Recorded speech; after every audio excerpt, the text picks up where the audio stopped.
Alright, let's dive into shading and materials. Let's explain a little bit first about the shading itself. So, generally speaking, that's the tone and line and color of your scene, of your models, and all the objects in your render. And you, as an artist, decide what do you want. What kind of production do you want? So I said here also, what kind of production is it actually you're making? And here are some examples. This here from Pixar.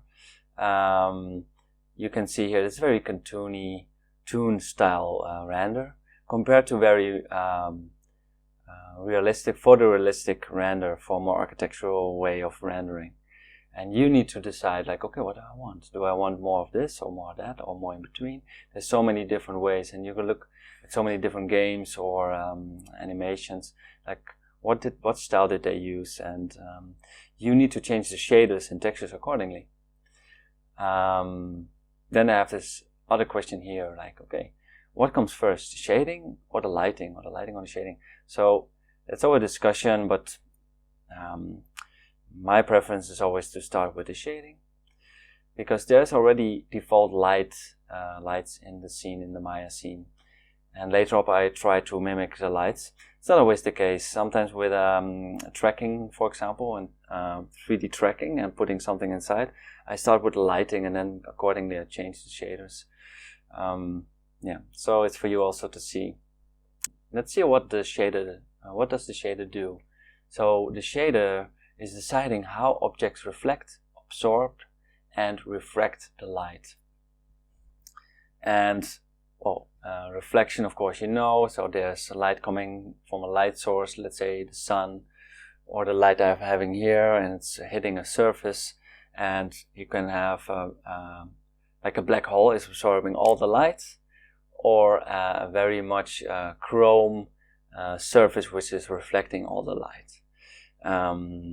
And there could be refraction, meaning it hits a fluid like water, and it will refract the light. So the fraction index, so the rays of the light, they will just have an angle due to the substance it's going through. And in Maya, this is covered with certain standard materials. And you can see here, these are the ones in Maya. So we have a Lambert, a Blinn, Phong-E, and anisotropic. I always have a hard time saying that word. But these are like, Lambert is like a scientist, and it's he made this calculation for something which we see inside the program. So we can use that. And here's some examples. This is a render for Lambert, Blinn, and I think this is a Phong-E or Phong, or a Blinn that is adjusted, just that it has a little bit more of a reflectivity and a higher highlight, a harder highlight, specular highlight, this is called. And so there's also shaders inside the program, like a plastic shader or toon shader, but most of the specific shaders are not really going to Unity. So only the standard ones could go to Unity. I said could. It's not always the case. So it's better to learn it, of course, in a 3D program, but to apply it, go from scratch again in Unity.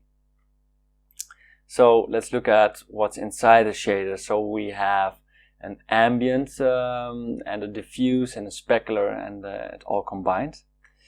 And so so the ambient is black because it's taking the ambient, like the environment, in. So in this case it's the light that hits it. So it's normally it's like a white light, right, or the sunlight or a blue light, and that takes it in. And then diffuse is what comes back from the object itself. Here there's this blue object comes back, and the specular is just the highlight, and that's actually maybe you know, like this is what this ball makes us think that it's very hard. Okay, this is a very hard ball and very polished. It makes the specular highlight. The specular highlight is when it's a surface which is really polished, really and also very very hard.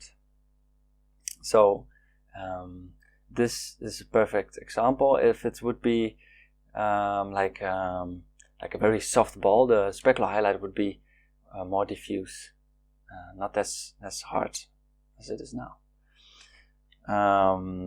Let's see. Oh yeah, there's some an example of a render I did when I was a student.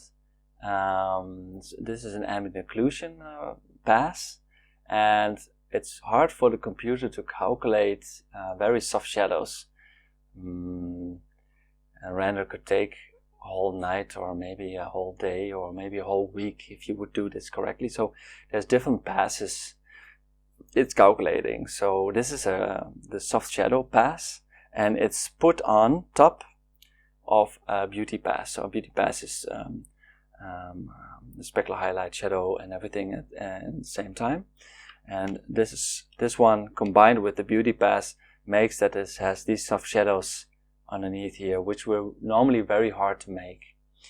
In this case, I made this 3D render for architectural study. I did in the specialized Maya course. And your eyes, that the composition is very important. So your eyes go first to the most complex thing. That's this mousetrap. Then it will probably go to lead you through these chords that go to here in the end. And when you read this text, and then you probably see this, and you're wondering what's behind. And then you come back, and then this guiding of the eye, and then you see other stuff. And you see, actually, everything is tried to make imperfect. Like this dirt here, and then the ground is not perfect. And because if it's too perfect, like here, this is all very perfect, then it's not so real. So it's also to have this contrast. I wanted to have this outside is the real world, and this is like this fake inner world, let's say. All right, enough about this render, but this is how you can look at a render as well.